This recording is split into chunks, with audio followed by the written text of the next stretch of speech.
জুলাই বিপ্লবের ময়নাতদন্তের জন্য পুলিশ বাড়িতে, মামলার বিষয়টি জানে না পরিবার, মরদেহ উত্তোলনে পরিবারের আপত্তি। আব্দুস সালাম মুর্শিদের ডেস্ক রিপোর্টে দেখুন বিস্তারিত। সাভার আশুলিয়া থানায় মামলায় আদালতের নির্দেশে ময়নাতদন্তের জন্য দাফনের প্রায় ৬ মাস পর কবর থেকে মরদেহ উত্তোলনে আপত্তি দিয়েছে শহীদ পরিবার। কিন্তু মামলার বিষয়টি কিছুই জানে না তার পরিবার। সোমবার ৩ ফেব্রুয়ারি দুপুরে কেশবপুর উপজেলার ১০ নম্বর সাতবাড়িয়া ইউনিয়নের ভাল্লুকগড় গ্রামে এ ঘটনাটি ঘটে। পুলিশ জানায়, ৫ আগস্ট কেশবপুরে তহিদুর রহমান রানা ঢাকার আশুলিয়া থানার সামনে পুলিশের গুলিতে নিহত হন।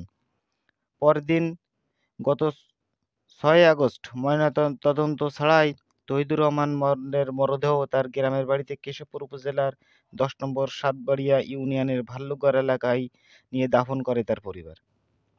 গত ৭ আগস্ট নিহত তহিদুর রহমান রানার স্ত্রী নাসরিন আক্তার বাদী হয়ে ৫২ জনের নাম উল্লেখ ও অজ্ঞাত আরও ৪০০ জনকে আসামি করে সাভার আশুলিয়া থানায় একটি মামলা করে। ওই মামলার তদন্তকারী কর্মকর্তা তদন্তের স্বার্থে মরদেহের ময়নাতদন্ত করতে আদালতকে আবেদন জানায়। আবেদনের পর আদালত অনুমতি দিলে মামলার তদন্তকারী কর্মকর্তা নির্বাহী ম্যাজিস্ট্রেট ও পুলিশের সহায়তায় সোমবার দুপুরে মরদেহ উত্তোলন করতে তহিদুর রহমানের গ্রামের বাড়িতে গেলে তার পিতা ও কেশবপুর বৈষম্যবিরোধী ছাত্র আন্দোলনের প্রতিনিধি, মামলার বাদী ও শহীদ তহিদুর রহমানের পরিবারের লোকজন আপত্তি জানায়। সেই মামলাটায় কোর্ট আদেশ দিচ্ছেন এবং সেটার জন্য আমরা আসছি। বাদীর যে ভিকটিম বা ডিজিজ তার ওয়াইফ। কতজনের নাম উল্লেখ? ৫২ জন মামলা আসামি ওনার দোকানে। 52 জন আসামি। ঠিক আছে। অজ্ঞাত আরো 300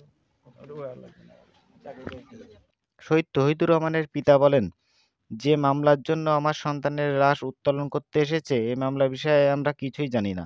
আমার বৌমা গোপনে এই মামলাটি করেছে, আমাদের সাথে পরামর্শ ছাড়াই। শহীদ তহিদুর রহমানের নামে বিভিন্ন জায়গা থেকে যে অর্থ এসেছে, কোনো টাকা আমাদেরকে দেয় নাই আমাদের বৌমা। সে নিজেই আত্মসাৎ করেছে। ময়নাতদন্তের জন্য মরদেহ উত্তোলন করতে প্রশাসন এসেছিল, কিন্তু আমরা আমার সন্তানের লাশ কবর থেকে উত্তোলন করতে দেব না, কারণ কবর থেকে মরদেহ উত্তোলন ইসলাম বিরোধী। তাছাড়া আমার সন্তান একজন শহীদ, কবর থেকে মরদেহ উত্তোলন করলে শহীদের অমর্যাদা হতে পারে। বৌমা যে মামলাটা করেছে, আল্লাহর ইচ্ছায় আমি এই বিষয়ে জানি না, আমার সাথে বলেনি। এই মামলাটা আমি একমত না, এই মামলাটা থাকবে না, এই মামলাটা গ্রহণযোগ্য না। আমার ছেলে যে মামলাটা করেছে কোর্টে, এই মামলাটা গ্রহণযোগ্য। শহীদ তহিদুর রহমানের স্ত্রী নাসরিন পারভিন মামলার বিষয়ে বলেন, মামলা করার আগে আমি আমার শ্বশুরকে কয়েকবার ফোন দিয়েছি, কিন্তু তারা কোনো গুরুত্বই দেয়নি। আমি নিজের ইচ্ছায় মামলাটি করেছি এবং আমার স্বামীর নামে যে টাকা এসেছে, কিছু টাকা আমি আমার শ্বশুরকে দিয়েছি, বাকি টাকাগুলো আমার সাথে ভালো সম্পর্ক না থাকায় তাদেরকে দেওয়া সম্ভব হয়নি। কেশবপুর উপজেলার সহকারী কমিশনার ভূমি ও এক্সিকিউটিভ ম্যাজিস্ট্রেট মোহাম্মদ শরীফ নেওয়াজ বলেন, নিহত পরিবারের আপত্তি থাকায় লাশ উত্তোলন করা হয়নি। এখন বিষয়টি আদালতকে অবহিত করা হবে।